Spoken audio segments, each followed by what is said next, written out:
गुरु रूप साध संगत जी, वाहे गुरु जी का खालसा, वाहे गुरु जी की फतेह। वाहे गुरु जी का और आप सब संगत जी का बहुत बहुत शुक्राना, मेहरबानी। आप लोग बहुत ही प्यार दे रहे हो, इज़्ज़त अफजाई कर रहे हो। यूट्यूब चैनल कुर्बानी कहे कि जो अब सब्सक्राइबरशिप है वो 552 पहुंच गई है। आपने हमारे जो व्यूज़ हैं वो भी 3,30,000 क्रॉस करा दिए और इस हफ्ते के अंदर ही लगभग 13,000 से ऊपर व्यूज़ आप लोग दे चुके हो और लगभग 200 घंटे का वॉच टाइम आप लोग कंप्लीट कर चुके हो। बड़ी मेहरबानी। इंस्टाग्राम के ऊपर भी लगातार व्यूअरशिप बढ़ रही है, फॉलो भी कर रहे हो आप लोग। और फेसबुक पर अब 82 चैनल हो गए जो शेयर कर रहे हैं और लगातार व्यूअरशिप बढ़ रही है। आपके कमेंट्स भी आ रहे हैं और बहुत सी सवाल भी आप लोगों ने पूछे हैं। सबका बहुत बहुत शुक्राना। साध संगत जी, आप सबको लोहड़ी के पर्व की लाख लाख बधाइयाँ। ये सवाल भी एक पूछा है और आज सारे जो पुराना पंजाब था, जो पंजाब एक साम्राज्य कहा जाता था, जो कि किसी समय शाहजहानाबाद के बीच से शुरू हो करके और कंधार तक जिसकी सरहदें लगती थी, उस पूरे इलाके के अंदर ये लोहड़ी का त्यौहार मनाया जाता था। अगर हिस्टोरिकल पॉइंट ऑफ व्यू देखें तो राबी की फसल जो है इस समय कट के तैयार होती थी और किसान फसल बेच करके जो पैसा मिलता था उससे शाहूकारों का हिसाब, जो उधार ले रखा होता था वो पैसे वापस करके और उसके बाद जो थोड़ा बहुत पैसा बचता था उससे घर ला करके, चाहे घर की पुताई करानी हो, रंगाई करानी हो, कुछ भी रुका हुआ काम हो या नए कपड़े सिलवाने हों, तो खुशियाँ मनाते थे। और उस खुशियों के टाइम पे, क्योंकि ये सर्दी का मौसम होता था और ये भी था कि अब जो मेन सर्दी है, जो कड़ाके वाली ठंड है, वो ख़त्म। अब हौले हौले जो है आगे जो समय आएगा वो गर्मी की तरफ लेकर के जाएगा। असल ठंड का समय ख़त्म हो गया है। मगर की संक्रांति है अगले दिन और एक दिन पहले लोहड़ी मनाई जाती थी। ये थोड़ा सा एक सिग्निफिकेंस होता था और बहुत सी जगह पे ऐसा भी होता था, क्योंकि अब पैसा आ गया है तो जो शादी ब्याह है वो भी लोहड़ी के बाद शुरू हो जाते थे और फागुन में बसंत पंचमी से पहले पहले बहुत सी शादियां भी कर दी जाती थी। तो ये लोहड़ी एक पॉइंट ऑफ व्यू, जो फाइनेंशियल पॉइंट ऑफ व्यू कहा जाए, इकोनॉमिक पॉइंट ऑफ व्यू कहा जाए, उसके हिसाब से लोहड़ी मनाई जाती थी। दूसरा जो है सिग्निफिकेंस वो आता है दुल्ला भट्टी की कहानी से। एक किंवदंती कही जाए, एक जो है फोकलोर कही जाए, एक जो फोक संगीत में कहा जाए, एक सुंदर मुंदरिए हो तेरा कौन विचारा दुल्ला भट्टी आला, दुल्ले धी व्याई शेर शक्कर पाई। ये जो एक गीत बहुत ही प्रचलित था और कहा जाता है, क्योंकि गीत पहले समय में ऐसा ही था कि जो हिस्ट्री बताई जाती थी वो यूजुअली गीतों में, काव्यों में इस तरीके से हिस्ट्री को बयान किया जाता था। अब इसमें भी बड़ी अलग अलग जो हैं स्टोरीज चलती हैं। कोई बताता है कि मुसलमान था अब्दुल्ला खान करके, कोई कहता है दुल्ला सिंह था, अलग अलग धर्मों में, कोई कहता है राजपूत था।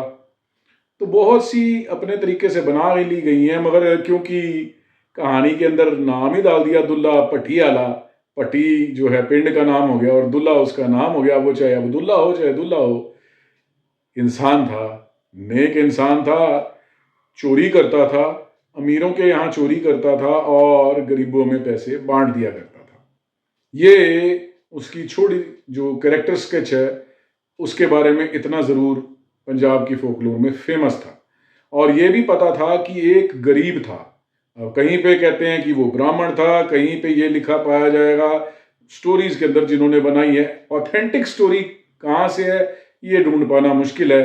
कोई उसको गरीब ब्राह्मण कहता था, कोई उसको थोड़ा लोअर कास्ट का कहता था, अलग अलग तरीके से बयान है। मगर एक गरीब फैमिली था, उसकी दो बेटियां थी, सुंदरी और मुंदरी, और दोनों के ऊपर उस समय के हाकम की गलत निगाह थी।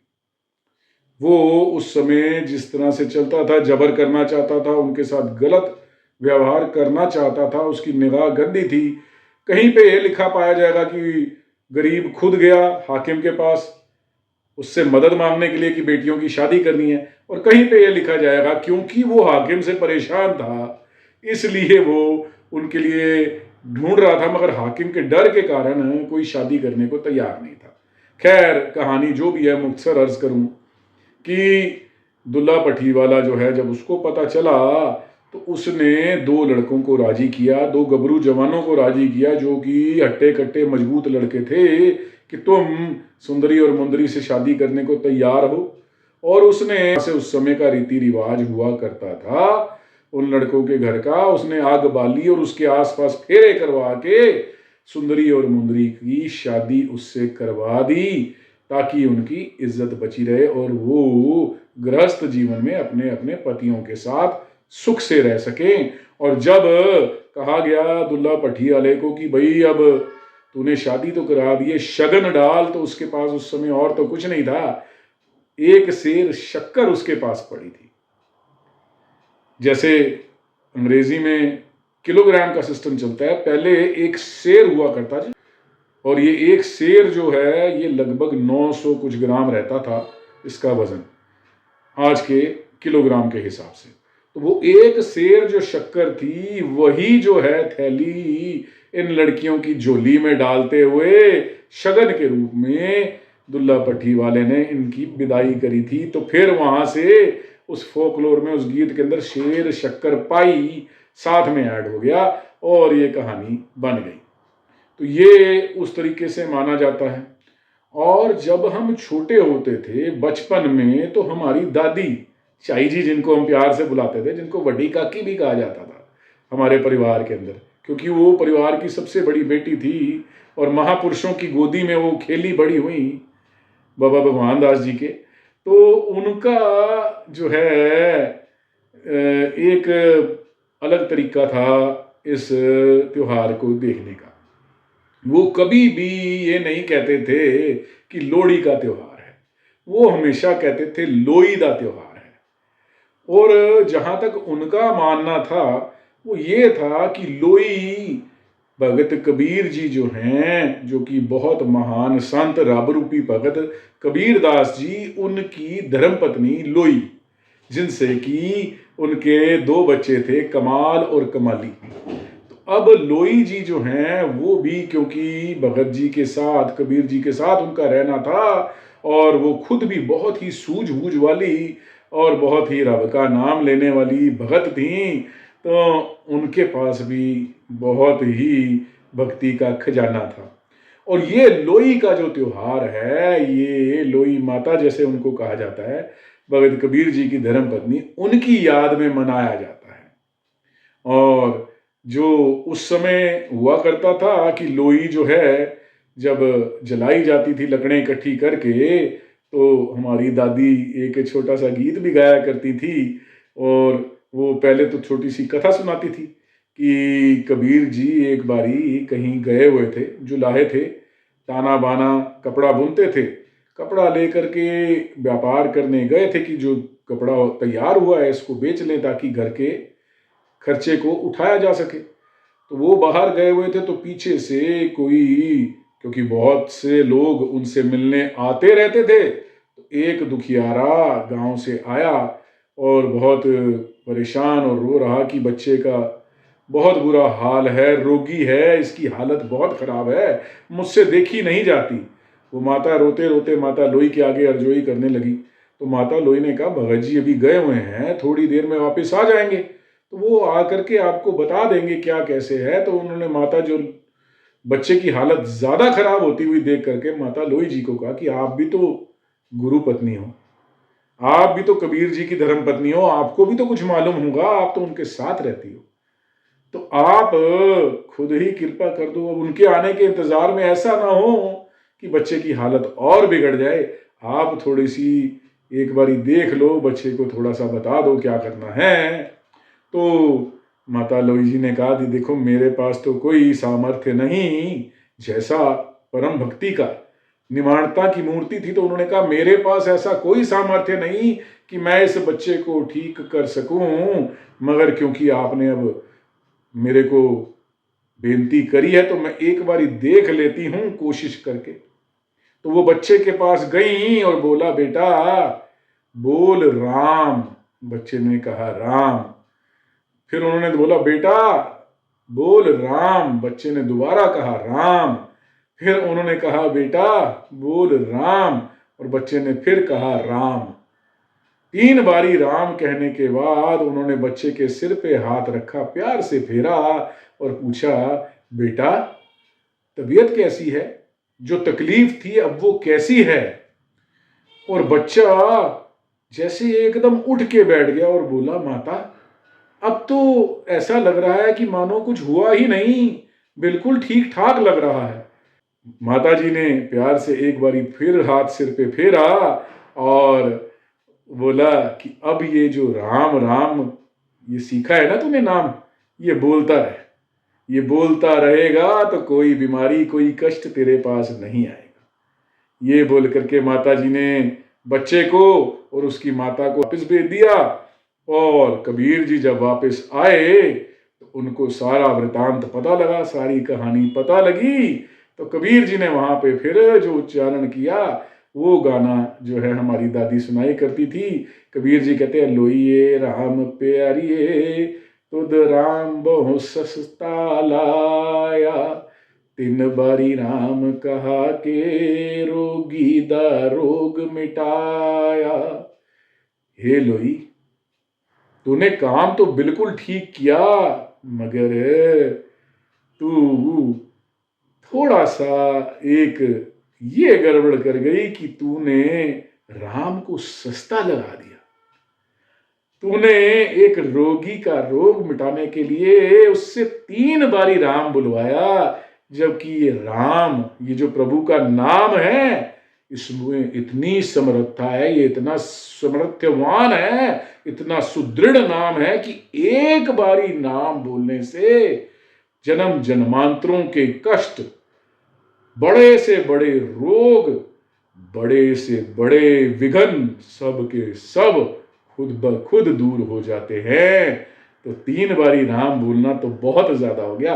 एक बारी भी सच्चे मन से यदि राम बोल दिया जाए तो ये पूरा का पूरा भवसागर पार हो जाता है, बिना किसी कष्ट, बिना किसी विघ्न के।